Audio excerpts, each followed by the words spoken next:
मैं 14 साल का था जब मालकिन मुझे अपने घर ले गई।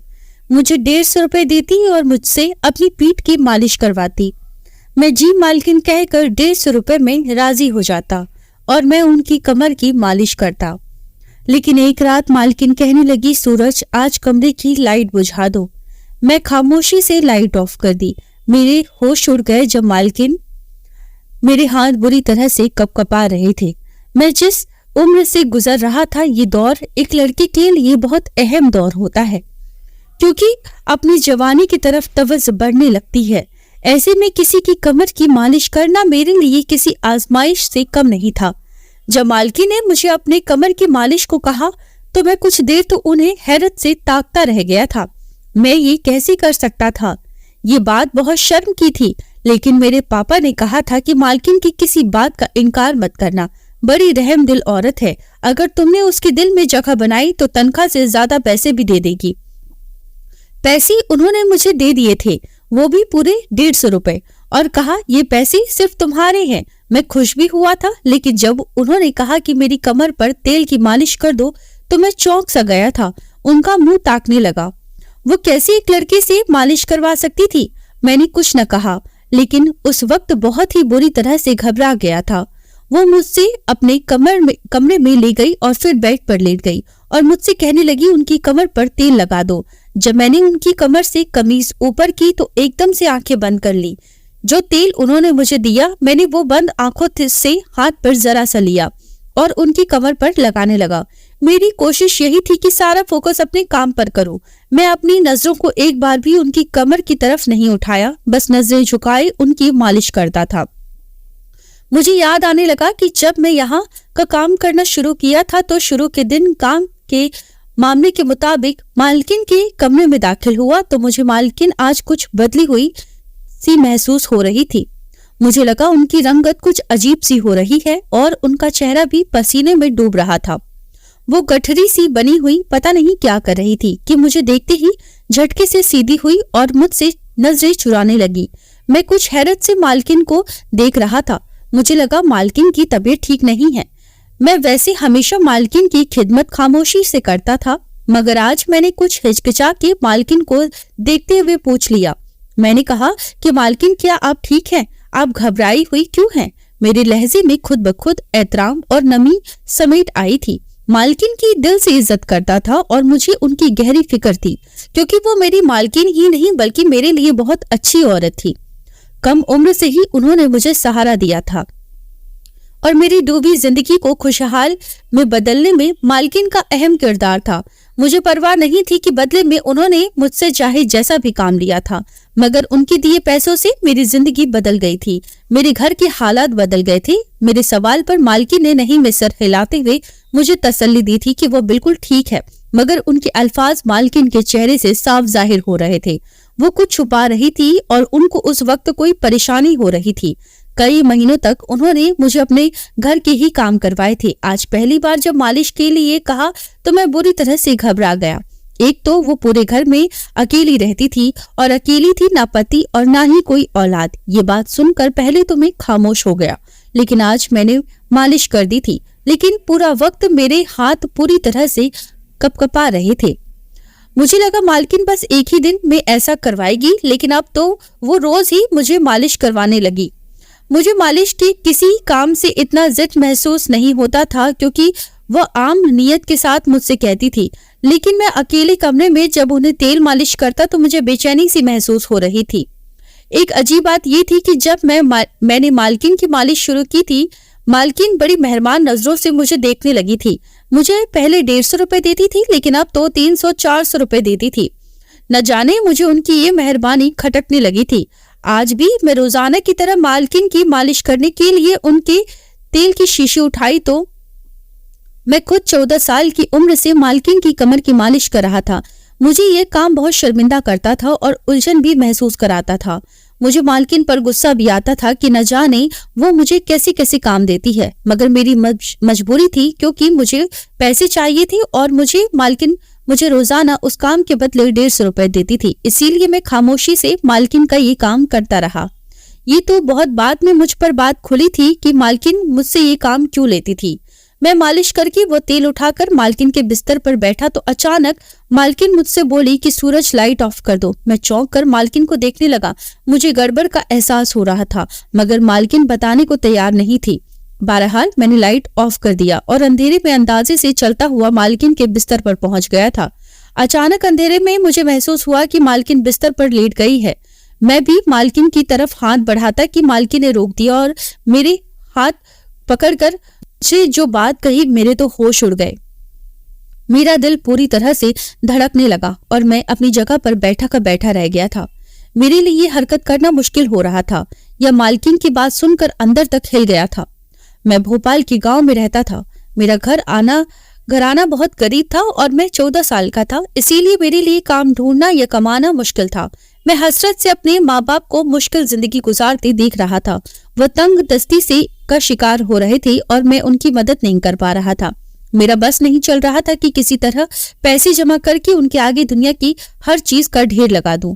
मैं कामयाब इंसान बनकर अपने माँ बाप की मदद करना चाहता था और उन्हें अच्छी जिंदगी देना चाहता था। इसीलिए पढ़ाई हासिल करना मेरा ख्वाब था, क्योंकि मैं जानता था मेरी पढ़ाई हासिल करने के लिए भी पैसे नहीं थे। हमारे घर खाना पीना भी बहुत मुश्किल से होता था, लेकिन मैं जानता था कि अगर मैंने अपना ये शौक जाहिर कर लेता तो यकीनन मेरे माँ बाप अपनी जिंदगी को मुश्किल में डालकर मुझे पढ़ाती और मैं इतना खुदगर्ज से नहीं था। मैंने अपने शौक को अंदर ही दबा दिया और ये बात मुझे और भी ज्यादा उदास करती थी। ये उन्हीं दिनों की बात थी जब मेरी जिंदगी में मालकिन आई थी। मालकिन बड़ी उम्र की औरत थी और अकेली रहती थी। उनके पति ने उनको तलाक दे दिया था और उनकी कोई औलाद भी नहीं थी। मालकिन के पास बहुत पैसे थे, मगर वो तन्हा रहती थी। उनकी बहुत सी जमीन हमारे गांव में भी थी। मालकिन का अपनी जमीनों पर कोई जरूरी काम पड़ गया था। उनका हमारे गांव में आना हुआ तो उन्होंने मुझे घूरते हुए देखा और पूछा कि मैं स्कूल क्यों नहीं गया और पढ़ा क्यों नहीं हूँ। मैंने उदासी से उन्हें अपने हालात बताए और कहा कि मैं अपने हालातों की वजह से नहीं पढ़ सकता। अगर मैं तालीम हासिल कर लूंगा तो घर में खाना पीना खत्म हो जाएगा। मेरी बात पर मालकिन किसी सोच में डूब गई थी। फिर मेरे घर आकर मेरे माँ बाप से बात की और कहा कि उन्हें एक घर के छोटे मोटे कामों के लिए मेरी उम्र की लड़की की जरूरत है। मेरे माँ बाप अभी सो रहे थे और अपने कम उम्र बेटे को कैसे इतनी सी कम उम्र पर काम पर लगा दे, और शायद वो लोग मेरा सोच रहे थे कि कहीं मैं उन्हें गलत ना समझ बैठूं। मगर मैं आगे बढ़कर उस काम के लिए हामी भर ली और मालकिन से कहा मैं उनका हर काम करने को तैयार हूँ। मालकिन मेरी बात से खुश हो गई थी। मुझे तब बिल्कुल अंदाजा नहीं था कि मुझे क्या क्या काम करना पड़ेगा। मुझे यही लगा था कि मालकिन अपने खाने के मुताबिक छोटे मोटे घर के काम करवाएगी और मैं तो हर किस्म का काम करने के लिए तैयार था। मैं खुशी खुशी राजी हो जाने पर मेरे माँ बाप भी खामोश हो गए थे। मालकिन ने मेरे माँ बाप को अच्छी खासी रकम पकड़ा दी और यकीन दिलाया कि हर महीने वक्त पर वो पैसे भेज दिया करेगी ताकि हमारे घर के हालात भी बेहतर हो जाएं। और मेरे मन आप खुश हो गए तो मेरा ख्वाब पूरा हो रहा था, क्योंकि मैं हमेशा से ही अपने माँ बाप के हालात बदलने की वजह बनना चाहता था। मैंने अपना थोड़ा बहुत सामान बांध लिया और मालकिन मुझे लेकर शहर की तरफ रवाना हो गई। मालकिन का शहर में निहायती बड़ा सा घर था। मैंने अपनी जिंदगी में पहली बार ऐसा खूबसूरत घर देखा था। मालकिन ने मुझे एक अलग कमरे में के रहने के लिए दिया। वो कमरा बहुत छोटा था मगर बहुत अच्छा था, से सेट किया हुआ था। उस कमरे में महंगा फर्नीचर रखा हुआ था। ऐसा लग रहा था जैसे वो कमरा मेरे हिसाब से ही तैयार किया गया हो। मालकिन ने मुझे छोटे मोटे काम समझाए, जिनमें उनकी गाड़ी पर रोजाना कपड़ा मार देना, रात के वक्त उन्हें दूध के साथ पानी देना और 3 वक्त खाने के बर्तन धोना वगैरह। मुझे जैसे हालात के सताए हुए लड़के के लिए ये काम बहुत आसान था। मालकिन के घर खाना बाहर से बना बनाया आता था और मालकिन मुझे भी अपने साथ खाना खिलाती थी और पहले ही रोज मुझे कपड़े जूते भी खरीद दिए। मालकिन की मेहरबानी यहीं पर खत्म नहीं हुई थी, बल्कि उन्होंने मुझे बताया था कि वो जल्द ही मेरा किसी अच्छे स्कूल में एडमिशन भी करवाएगी ताकि मैं अपनी स्कूल पढ़ाई हासिल कर सकूं। मैं बहुत खुश हो गया था। मुझे लग रहा था जैसे मैं यहाँ काम करने के लिए नहीं आया, बल्कि मुझे मालकिन ने गोद लिया है। मगर जैसे ही रात हुई, मालकिन ने मुझे अपने कमरे में बुलाया और मुझे एक खुशबू वाली शीशी पकड़ा कर कहा कि मेरी मालिश कर दो। मैं सर हिला दिया और जल्दी से तेल की शीशी थाम कर मालकिन के पैरों के पास बैठ गया। मुझे लगा कि मुझे मालकिन के पैरों की मालिश करनी होगी और मैं यह खुशी से करने को तैयार था, मगर मालकिन ने रोककर मुझे अपनी रीढ़ की हड्डी के नीचे के हिस्से की मालिश करने को कहा। मैं बौखला गया था। मुझे ऐसा करते हुए शर्म आ रही थी और उलझन भी हो रही थी, मगर जैसे तैसे मालकिन की मालिश कर दी और फिर उठकर कमरे में चला गया। मुझे लगा कि वो सफर करके आई है, थक गई होगी और मुझसे मालिश करवा ली, मगर यह मेरी गलतफहमी थी। अगर रोज मेरा बहुत सुकून से गुजरा था। मैंने खेलती खेलती वह सब काम कर दिए थे जो मालकिन ने मुझे समझाए थे। मैं बहुत उद्युक्त लड़का था, इसीलिए अपना हर काम फुर्ती से कर लेता था। मगर जैसे ही रात हुई, फिर से इसी तरह मालकिन ने मुझे कमरे में बुलाया और मुझे एक तेल की शीशी पकड़ा दी। ये सोचकर परेशान हो गया कि मुझे आज भी मालकिन की मालिश करना पड़ेगा। पाँव या टांगों की हद तक तो ठीक था, मगर मालकिन जहां मुझे मालिश करवाती थी वो मुझे उलझन में डाल रहा था। मैंने आज भी जैसे तैसे मालिश की और उन्हें देखने लगा और वो सुकून से सोई हुई थी। मुझे समझ नहीं आ रहा था कि आखिर मालकिन को इससे क्या हासिल होता है। मालकिन की हरकत मुझे उनसे बेजार कर रही थी। वह 3 दिन गुजरे कि मालकिन ने मेरा एक अच्छे स्कूल में एडमिशन करवा दिया। मैं मालकिन का दीवाना था, मगर मालकिन की मालिश करना मुझे बुरा लगता था। मालकिन ने ये सिलसिला बना लिया था और रोज न रोज मुझे मालिश करने के लिए कहती थी। मैं उनके एहसानों तले दबा हुआ था, इसीलिए मना भी नहीं कर पाया था। अब बिना कुछ कहे मालकिन की मालिश करने लगा था। मालकिन ने शायद महसूस कर लिया था कि मैं उनकी मालिश मुंह बनाकर करता हूँ, तभी उन्होंने मेरी तनख्वाह के अलावा भी रोजाना बदले में 150 रुपए देना शुरू कर दिए थे और मैं पैसों की खातिर खुशी खुशी ये काम भी करने लगा था। ऐसे ही मुझे मालकिन के पास काफी वक्त गुजर गया और अब मैं वहां के मामूलात का आदी हो गया था। मालकिन की ये आदत अच्छी थी कि जैसे ही महीना पूरा होता वह बिना कहे ही पैसे मेरे घर भिजवा देती थी, जिससे मेरे माँ बाप की जिंदगी सुकून में आ गई। मैं पढ़ाई में बहुत मेहनत से कर रहा था कि सारी जिंदगी मुझे मालकिन की तरह औरतों के घर रहकर उनकी काम न करना पड़े।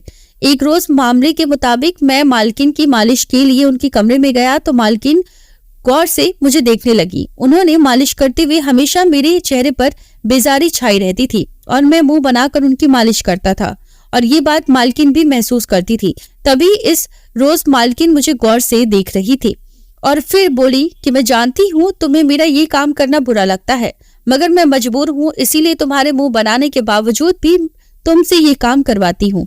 मालकिन का लहजा उदासी से डूबा हुआ था। मैं चौंक कर मालकिन को देखने लगा था। मेरी नासमझी पर मालकिन ने मुझे अपनी मजबूरी बताई तो मैं उन्हें देखता का देखता रह गया और शर्मिंदगी से मेरा बुरा हाल होने लगा। मालकिन ने बताया कि उन्हें रीढ़ की हड्डी का मसला है, जिसकी वजह से वो रात को मालिश किए बिना सो नहीं सकती।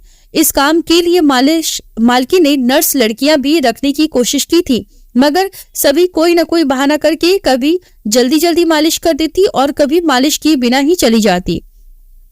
मजबूर होकर मालकिन ने मुझे ही काम पर रखा था और मुझ पर इतने एहसान किए ताकि मैं उनको मालिश करते हुए मना न कर पाऊं। मालकिन इतनी बात कर खामोश हो गई थी और मैं मालकिन की बात पर बुरी तरह शर्मिंदा हो गया था। मुझे अपने रवैये पर अफसोस हो रहा था। जिस औरत ने मुझ पर इतना एहसान किया था, मैं उस एहसान का बदला भी नहीं उतार पाया था। इस रोज के बाद मैं पूरे दिल से मालकिन की मालिश करता और कभी मुंह नहीं बनाता था।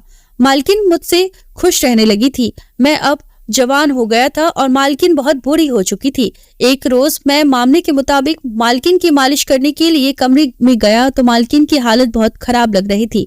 मेरे पूछने पर मालकिन बताने को तैयार नहीं हो रही थी। जब मैं मालिश करने लगा तो पहली बार मालकिन ने मुझे लाइट बुझाने को कहा। मैं हैरान हो गया, मगर मैं उनके कहने पर अमल किया और उनके पास बैठ गया। उस वक्त मालकिन ने मेरा हाथ थामकर मुझसे कहा कि आज मेरी तबीयत बहुत खराब हो रही है और मुझे सोने में तकलीफ हो रही है।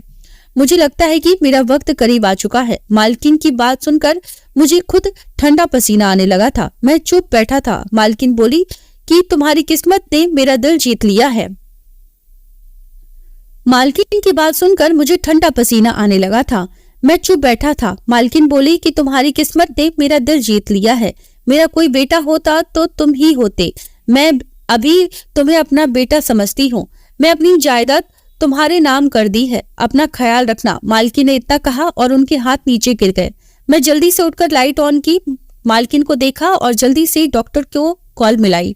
मालकिन बिल्कुल बेचैन हो गई थी। डॉक्टर ने जाकर चेकअप किया और मुझे मालकिन के मर जाने की वजह पूछी। मुझे बहुत बड़ा सदमा पहुंचा था।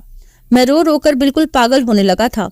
मालकिन ने मेरी माँ नहीं थी, मगर हमारे दरमियान माँ बेटी जैसा ही ताल्लुक रहा था। उनके वकील ने अगले ही दिन उनकी पूरी जायदाद मुझे सौंप दी थी। मैं अपने आप पर बहुत ही अमीर हो चुका था और मालकिन के घर में रहता हूँ। मेरे माँ बाप भी मेरे पास रहते हैं। मेरी जिंदगी बहुत अच्छी हो गई है। मेरी मालकिन एक बहुत ही अच्छी औरत थी। दोस्तों, आपको हमारी कहानी कैसी लगी है कृपया हमें कमेंट में जरूर बताएं। कहानी पसंद आई हो तो हमारे चैनल कहानी वो अनकही को सब्सक्राइब करना ना भूलें। धन्यवाद।